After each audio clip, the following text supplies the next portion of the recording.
Torej, skoraj da celoten internet govori o možni rasti kriptovalut. Le jaz se najdem tukaj in govorim o možnem padcu in seveda tudi možnosti 20.000. No, naj vam predstavim tudi nekaj razlogov, da pač tako tudi razmišljam, da trenutno dajem prednost medvedom. Razlog številka 1. Smo v medvedjem trgu. Razlog številka 2. Medvedji trg ima obdobje, ki se imenuje obup. Po mojem mi ne rabi to kaj posebej razlagati, v glavnem je to obdobje, ko skoraj da vsi obupajo nad Bitcoinom oziroma svojo kriptovaluto ali recimo, če gledajo delniški trg nad svojimi delnicami in podobno. In razlog, da to omenjam, je, ker tega v bistvu še ni videti, ni tega opaziti. Vsakič ob vsakem najmanjšem pomiku cene navzgor se takoj pojavijo tako imenovani moonboysi, ki začnejo napovedovati nove all-time high. V obdobju obupa tega namreč ni, je dobesedna depresija. In takrat večinoma tudi vsi pričakujejo še nadaljni spust cene. Tako da tukaj imam nekako tale contrarian look oziroma drugačen pogled od večine. Razlog številka 3. Ta se nanaša na novice in fundamente, ko vidim, kako namreč ogromno ljudi opozarja recimo naprimer na hash rate, na zaloge Bitcoina, na menjalnicah in ja, tudi na število denarnic z več kot 1000 Bitcoini, kar spremljamo tudi na tem kanalu. Ampak eno osnovno pravilo ekonomije je. Ti imaš lahko namreč najboljši produkt, kar Bitcoin tudi zagotovo je. Ampak če ljudje niso pripravljeni plačati cene, za katero ga ponujaš, imaš potem samo dve možnosti. Ali zapreš trgovino, ali pa nižaš ceno. Zdaj Bitcoin dobro vemo, da se ga ne da zapreti, lahko se pa niža cena. Ok, dolg uvod, dajmo kar začeti. Lepo zdrav, z vami sem Explicit in v današnjem videu si bomo ogledali, kako bi bilo sploh možno, da bi Bitcoin dosegel 20.000. Seveda, vedno je treba gledati obe strani kovanca, zato si bomo ogledali tudi bullish možnost, oziroma bikovsko možnost. Pa kar začnimo, potopimo se v grafe. Smo na Bitcoin tedenskem grafu in ja, začeli bomo točno tam, kjer smo končali v ta zadnjem videu. Torej, če na hitro ponovimo, imamo tale bikovski naraščajoči kanal. In dokler smo v tem kanalu, se nam nič slabega ne bo zgodilo. Kar smo na to še izrisali, je tale bikovska zastavica. S prejšnjim tednom smo zaključili točno na tej liniji, svečko tega tedna pa ne bomo še upoštevali, ker smo šele na sredi tedna. Možno tarčo te zastavice smo dobili tako, da smo skopirali njen drog in ga prilepili na možno mesto preboja. Možno zato, ker preboja trenutno še nimamo. In tako smo potem tudi dobili možno tarčo okoli 20.800. Zdaj, ogromno analiz sem videl, ki primerjajo to trenutno situacijo s to situacijo, ki smo jo imeli tukaj. Tukaj jaz žal ne vidim nobene podobnosti. Zakaj? Zato, ker tukaj imamo zelo očiten simetrični trikotnik, tukaj pa padajoči klin. Samo malček, da vam ga izrišem.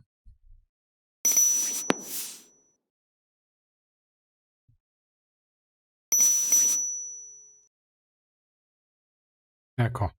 In kot vemo, padajoči klin je signal oziroma vzorec, ki nakazuje preobrat. Torej, če smo imeli prej padanje, je ob preboju tegale vzorca za pričakovati rast. Tukaj imamo pa malček drugačno situacijo. Tukaj imamo simetrični trikotnik. Ta vzorec pa ponavadi napoveduje nadaljevanje trenda. Torej, če smo prej imeli padanje, kar tudi smo, je potem za pričakovati padanje še naprej. Ni pa nujno, seveda, kot pri vsakem vzorcu, lahko pride tudi do preboja navzgor in preobrata. Ampak taki primeri so redki. Zdaj, mogoče se vam zdi tale meja 20.000 tudi malček nora, boste rekli, se imamo pred to mejo še meji 35.000 in 30.000. Ja, seveda jo imamo, ampak kaj je problem? Če na primer pogledamo 35.000, ki ga imamo nekje tukajle. No. Vidimo, da smo ob to mejo udarili že kar nekajkrat. In večkrat kot udarimo v to mejo, bolj šibka postane, bolj švoh. In isto je tako pri meji 30.000, kot vidimo tukaj, imamo kar nekaj udarcev.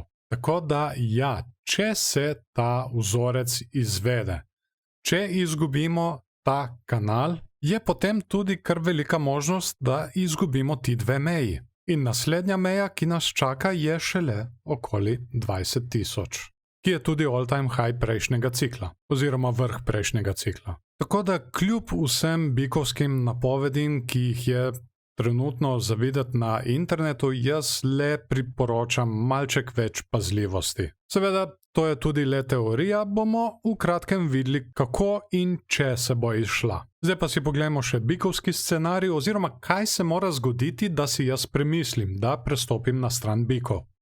Samo na hitro, kot morda že veste, me je TradingView sprejel v svoj partnerski program, kar je super in na to sem tudi kar precej ponosen, da so me izbrali. Kot veste, TradingView je orodje, ki je ključnega pomena za skoraj vsakega traderja. No, to partnerstvo tudi pomeni, da če ste morda razmišljali o nakupu kateregakoli TradingView Pro paketa, lahko zdaj s tem nakupom preko linkov spodaj v pripetem komentarju in v opisu podprete tudi ta YouTube kanal. Seveda vas čaka tudi benefit v obliki dobroimetja. In sicer $10, če vzamete mesečno naročnino, ali $30, če vzamete letno. To dobroimetje pridobite po opravljenem nakupu v obliki TradingView kovancev, ki jih lahko porabite za nagrajevanje ostalih uporabnikov za njihove tehnične analize, ali pa pri naslednjem nakupu Pro paketa in ga dobite pač za toliko ceneje. Ampak pozor, to velja le za novo registrirane račune. Če ste morda že registrirani, potem to ne bo delovalo. Če o čemerkoli niste prepričani, se pred nakupom raje obrnite name ali pa na TradingView support. Hvala vam, povezave so spodaj v opisu in pripetem komentarju, zdaj pa naprej na video.